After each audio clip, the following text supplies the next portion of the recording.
नमस्कार. मराठी कथा संमेलन सादर करीत आहे साहित्यरत्न लोकशाहीर अण्णाभाऊ साठे लिखित कादंबरी चित्रा भाग 19. गाडी स्त्रियांच्या वार्डात थांबली. चित्रा सोनाच्या उशाला बसली. आपली जगात अगदी जवळची दोन माणसे या दवाखान्यात आज मिळाली. आजचा दिवस खरंच आनंदाचा दिवस असे तिला वाटले. ती पुष्कळ वेळ स्तब्ध बसून राहिली. नंतर सोनानेच हळू स्वरात बोलायला सुरुवात केली. तिने सर्व हकीकत सांगितली. त्या दिवशी जर्नल सकाळी 10 वाजता बरोबर ठरल्या वेळी आला आणि लालियाने चित्राला आणली का म्हणून विचारू लागला. परंतु तेव्हा लालियाही आला नव्हता. नाहीतर त्याच वेळी दोघांची जुंपणार होती. लालिया आला नाही हे समजताच जर्नल रागाने लाल झाला. त्याने दरडावून सांगितले की लालियाला सांग, आज रात्री घरी राहा, नाहीतर काम बिघडेल. असे म्हणून तो त्यावेळी घाईघाईने निघाला. सोनाने त्याला शांत करण्याचा पुष्कळ प्रयत्न केला, परंतु व्यर्थ. त्याला भलतीच घाई झाली होती. त्याच्या जहाजावर खलाशांनी बंड पुकारले होते आणि त्या बंडखोरांशी लढण्यासाठी जर्नल तयार झाला होता. त्याने कमरेला भरलेले पिस्तूल लावले होते व लष्करी पोशाख केला होता. त्याचा चेहरा उग्र दिसत होता. तो आज निर्दयी बेभान वाटत होता. आणि थोड्याच वेळाने लालिया आला. तोही आज भलताच गुरमीत होता. त्याने आणखीन एक मोठा इसम बरोबर आणला होता. तो इसम एखाद्या मस्त हत्तीप्रमाणे दिसत होता. जेव्हा सोनाने त्याला जर्नलचा निरोप सांगितला तेव्हा त्याने बेपर्वा हसून घेतले आणि तिरस्कारयुक्त स्वरात तो म्हणाला, तो जर्नल माझ्याजवळ चित्रा मागतो आहे, तेव्हा मी त्याच्यासाठी चित्राच आणली आहे. असे म्हणून त्याने त्या इसमाकडे बोट दाखवले. तो गंभीर चेहरा करून लालियाचे बोलणे ऐकून घेत होता. सोनाला त्याची भीती वाटली. ती तत्काळ परत फिरली. नंतर त्या घरात निशब्दता झाली. अगदी दिवसभर त्या घरात ओसाड शांतता बैठक मारून बसली. सोनाला त्या घरात मुळीच बसवत नव्हते, परंतु तिला बाहेरही जाता येत नव्हते. बाहेर लढत होते. तिच्या डोक्यावरचं असलेलं ते घड्याळ मात्र एकसारखे धावत होते. सोना विचारमग्न बसली होती. आता जर्नल आला की मग काय होणार? आपण ज्या घराचे मालक आहोत त्याच घरात हे दोन क्रूर प्राणी एकमेकांना फाडून खाणार, त्यांचे मुर्दे पडणार आणि मग पोलीस येऊन आपणास अटक करून घेऊन जाणार. मग मात्र आपण कोण काय करतो हे जगाच्या चव्हाट्यावर येणार. मी वेश्या आहे हे जग जाहीर होणार. तिला तो विचार सहन होत नव्हता. तर लालिया आपल्या त्या मित्राशी पुढील कार्यक्रम नक्की करीत होता. कोणी कसे मारायचे, जर्नलला कसा हाणून पाडायचा, कसे निघून जायचे याचाच ते विचार करीत होते. 9, 10, 11, 12 वाजले तरी तो जर्नल आला नाही. आता मात्र सोनाला थोडे बरे वाटू लागले होते. देव करो आणि तो न येवो आणि तो प्रसंग टळो असे ती म्हणत होती. शेवटी तिने दार बंद करून घेतले आणि ती आपल्या बिछाण्यावर जाऊन पडली. 1 वाजून गेला. सोनाला थोडी झोप लागते तोच दारावर थाप पडली. ती दचकून जागी झाली. तिने भीतच दार उघडले. तो जर्नल लाल भडक चेहरा करून आत आला. त्याच्या खांद्याला बंदूक होती. तो पिसाट दिसत होता आणि धापा टाकीत होता. त्याने आत येताच मोठ्याने ओरडून विचारले, सोना, लालिया आहे का? हो, आला आहे, सोना घाबरून म्हणाली. जर्नल घाईने म्हणाला, चित्राला आणली त्यानं का मोकळाच आला आहे? नाही जनरल, शांत व्हा. चित्रा नाही. सोना त्याला शांत करीत म्हणाली. परंतु जनरल शांत होण्याऐवजी अधिकच भडकला. त्याने मागे पुढे पाय देऊन एक डिरकीच फोडली.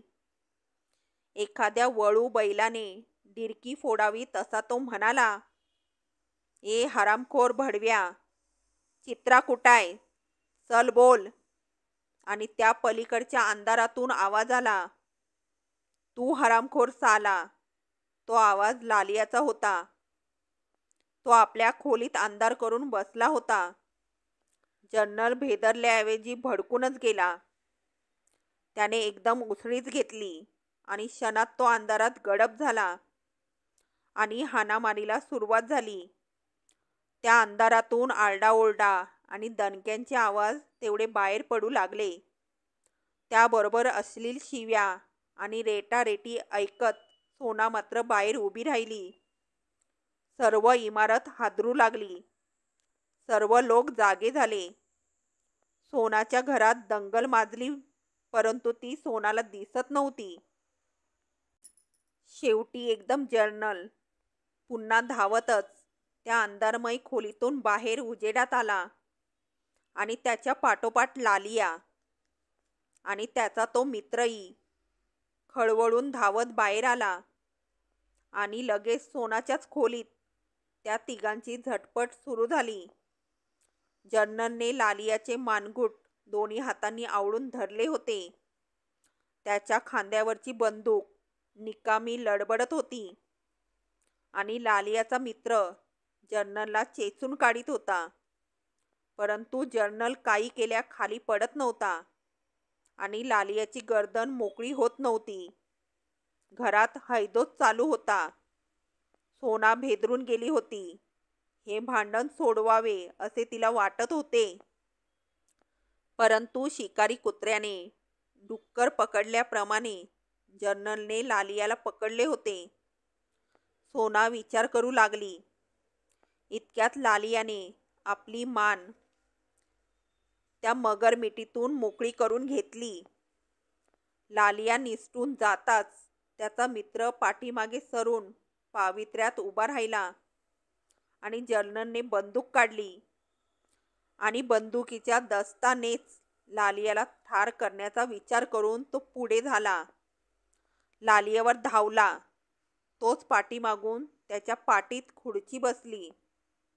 तो पाठीमागे फिरून लालियाच्या मित्रावर बंदुकीचा दणका देणार तोच लालियाने लोखंडी शीग आणून जनरलचे डोके फोडून काढले. जनरल बेभान झाला. तो रक्ताने न्हाऊन निघाला आणि डोळे झाकून वाटेल त्या बाजूला बंदुकीचा दस्ता मारू लागला. दोन्ही बाजूंनी त्यांच्यावर मारा होत होता आणि जनरल सर्वत्र दस्ता मारित होता. त्याने सर्व काही फोडून चक्काचूर करून टाकले. त्याचे कपाळ फुटून रक्त वाहत होते. त्याला काही दिसत नव्हते. तो अंदाज करून दस्ता मारित होता. त्याने सोनाच्या बाजूने झेप घेऊन एका घावात प्रथम तिला खाली लोळवली आणि मग डोळ्यावर येणारे रक्त पुसून त्याने लालियावर झपाटा मारला. तो त्याने चुकवून घेतला. लालिया पुन्हा त्या अंधारात दिसेनासा झाला. तो त्याच्या पाठीत एक वार झाला. त्याच्या हातातील बंदूक खाली पडली. त्याने गुडघे टेकले आणि पुन्हा स्वतःला सावरून घेतले आणि चटकन त्याने आपले पिस्तूल काढले. तोच लालिया त्याच्यावर धावून आला आणि जनरलने गोळी झाडली.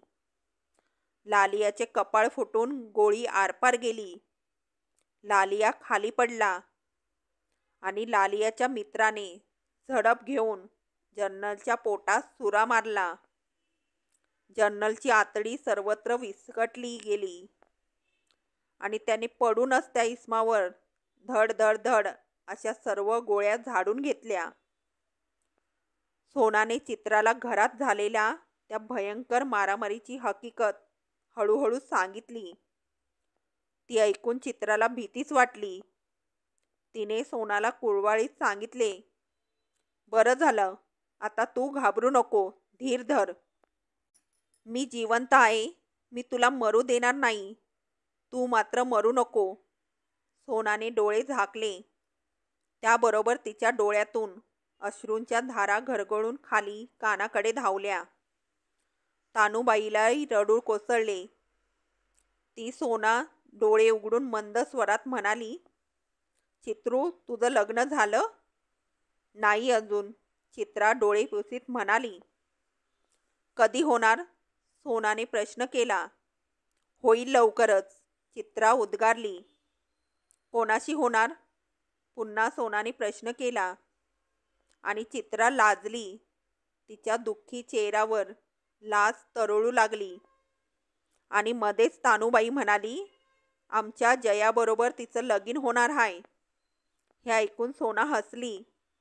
जया चांगला मुलगा आहे. सोना म्हणाली. बरं झालं तू मात्र आईचं बोलणं ऐकून त्याप्रमाणे वागलीस. मी मात्र वाईट केलं. मी आबरू विकली. मी माणसातून उठले. आता मी कशी तोंड दाखवू? तू मला जग म्हणून सांगत आहेस कशाला? चित्राला भडबडून आले. ती सोनाच्या खाटेच्या जवळ जाऊन बसली. अक्का, अक्का, तूच माझी आई. तूच माझी बहीण. तू जग. आता ते दृष्ट घर जळून राख झाली त्याची. आता मी, जया, तू आपण कष्ट करू. माणसासारखं जगू. अगदी माणसासारखं. कुणाची एक नको की कुणाची दोन नको. तू सुखासाठी मुंबईला आलीस नि त्या घाणीत गेलीस. मी स्वतःसाठी नि आईच्या सुखासाठी त्याच उमऱ्यात शिरले. पण शेवटी दगडासारखं मन करून तुला सोडून काकूकडे गेले. म्हणून मी वाचले. माझी अब्रू वाचली. आता तू मरून मला सोडून जाऊ नको. पुन्हा या जगात तुला अब्रूनं जगता येईल. म्हातारी म्हणाली. सोनाबाई, तुला ह्यो अपघात झाला. तू घाबरू नको. चित्रा काकुळतीला येऊन म्हणाली. तू जे केलंस ते करावं म्हणून केलंस का? सोनाने नकार दर्शवित मान हलवली. मग भीतेस का म्हणून? मी म्हणते तू जग. नि तुझ्या अब्रूची होळी करणाऱ्या जगाची होळी होईपर्यंत जग. एवढंच माझं तुला सांगणं आहे. हे ऐकून सोना हसली. तिच्या चेहऱ्यावर आनंद चमकला. आणि नर्सने येऊन त्यांना जाण्याबद्दल सांगितले. चित्रा नर्सला म्हणाली, बाईसाहेब, माझी बहीण आहे ही. दोघींकडे आणि म्हातारीकडे पाहून नर्स म्हणाली, ही तुमची आई वाटतं? होय. चित्राने मान डोलवली. नर्स म्हणाली, बाई घाबरू नका. तिला भीती नाही.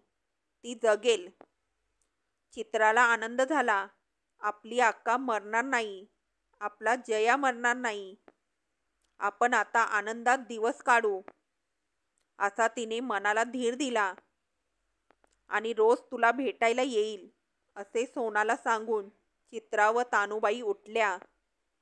दोघी हसतच बाहेर पडल्या.